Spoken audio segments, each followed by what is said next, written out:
The Super Mario Galaxy movie. The Super Mario Galaxy movie. The Super Mario Galaxy movie. It's the movie that is a sequel that we've been waiting for 4 years for. And this is my spoiler review. If anyone wants spoilers, watch me, okay? Watch me. And if you want to watch the movie, go ahead and do it, because it's good.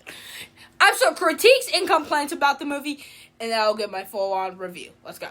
Okay, so let's go to all of you guys. It's probably gonna. The first one made $1 billion, but accordingly to the internets of the review on that movie, it's not very good. It's a 43% on Rotten Tomatoes and other platforms too. And it's kind of got some mixed reviews, and people like it and people don't like it.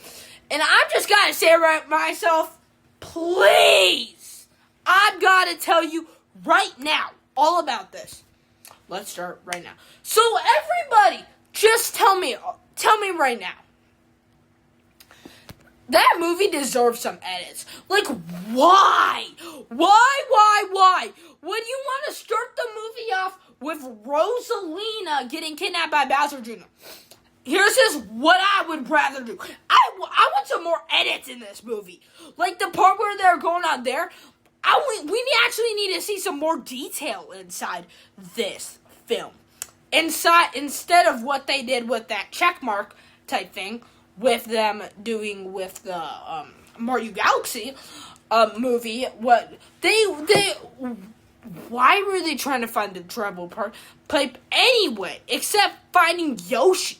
That's literally almost the first scene, except her getting kidnapped and going to a spaceship. That's literally just them saving her and trying to get her back and stuff, figuring out that they're actually just sisters.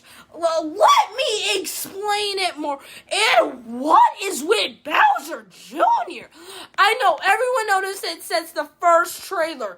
His eyes do not look the same. And I know what you're talking about. I know what you're talking about. The bloodshot. And a lot of people did not even notice this, but I did. And there was also a Donkey Kong Easter egg scene. Yes, if I could at least get a compliment for that movie, they actually got some cool, funny parts in there. In that movie itself. When I went yesterday, someone in the seat when I was one of the 5 people that sat down in there said that T-Rex was from Jamboree. No, it wasn't, idiot, bro. Come on, bro. Bro, if anyone anywhere would have said that T-Rex from the movie was from Jamboree, Super Mario Party Jamboree, you are completely the most dog-water-ass person I've ever met. I'm even gonna call that member, bro. Like, I know. It's from Mario Odyssey and the Cascade Kingdom. What do you think? There's no way that thing. They had made some not mixed up. Okay, not the doctor. Like inside the movie, but man. Why are they avoiding every single general Nintendo Direct? That's so off topic. Let's just go. Well, when we're seeing Bowser's eyes, they are bloodshot. Saying yes, he almost killed every single.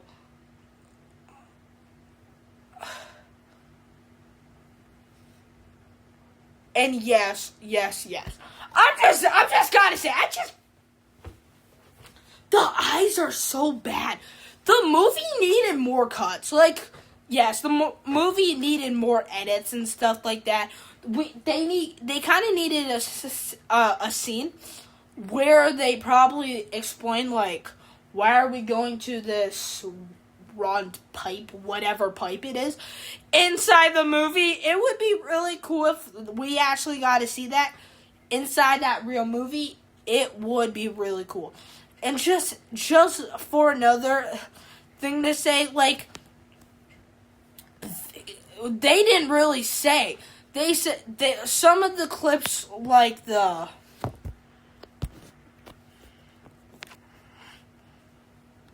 this scene in the Mario Galaxy movie. Let me show you. From the ashes of his father's defeat rises a new conqueror. The Bowser name shall be feared once more. From the... I just gotta say something real quick. Why? Put that in the beginning. Show us the Mario Brothers. Show us Brooklyn. At least they showed Yoshi in Brooklyn. But I did not see Spike at all in the movie. That's another complaint. There is no Spike. If we have no Spike, that means our lives are uncompleted. I am waiting for Spike in the Mario Galaxy movie, but it wasn't even there. Getting so many characters returning was actually phenomenal. With some other non-Nintendo characters out of the way. By the way, says the person who says that dinosaur from Fossil Falls in Mario Odyssey. Okay, but let's just talk to me. Let's just talk. The movie was alright. It was good. It was good. But well, and then later, they have to rescue him. And yeah, do they know about it? No. Another part. Why would you leave Mario behind on the adventure? Peach, it's literally someone else. Someone's the villain. Someone else is the villain. Someone else is the villain. In my mind, this whole entire movie, everyone is trying to be a villain in the whole entire movie, but I cannot know who until the end was Bowser Jr., and they kept switching roles for villains in the Mario Galaxy movie. But here's the main complaint. Why did we have to go from the Super Mario Galaxy movie, what made $1.5 billion in the box office? Of course they're going to make a sequel, because they want money. And yes, it made a lot of money, so of course they're going to make a sequel. But everyone, after the title announcement, a big galaxy. But yeah, I barely know the answer to that question. Yeah, but let me explain. So why can't we go in the order of the Mario series? We done Mario Bros. Mario Bros. 2's next, Mario Bros. 3's next, and then go on all the way to Galaxy. But the real truth is, Shigeru Miyamoto, the co-producer Mario, the person who made it, was about to beat his deathbed pretty soon, and they had to have a Galaxy movie before he died. That is literally why can't you just make more movies? Yeah, probably you can't because you're dead. Let's just say they go into a lot of different places. They go through walls. This guy tried to steal Toad's this monkey tried to steal Toad's backpack. It was a funny, funky little fun movie for children and any other adults play. But this movie had so many trailers too. But that was kind of confusing, and it made the movie not very much fun. But I just gotta say, it's a good movie overall. And make sure you do not say any newbie things.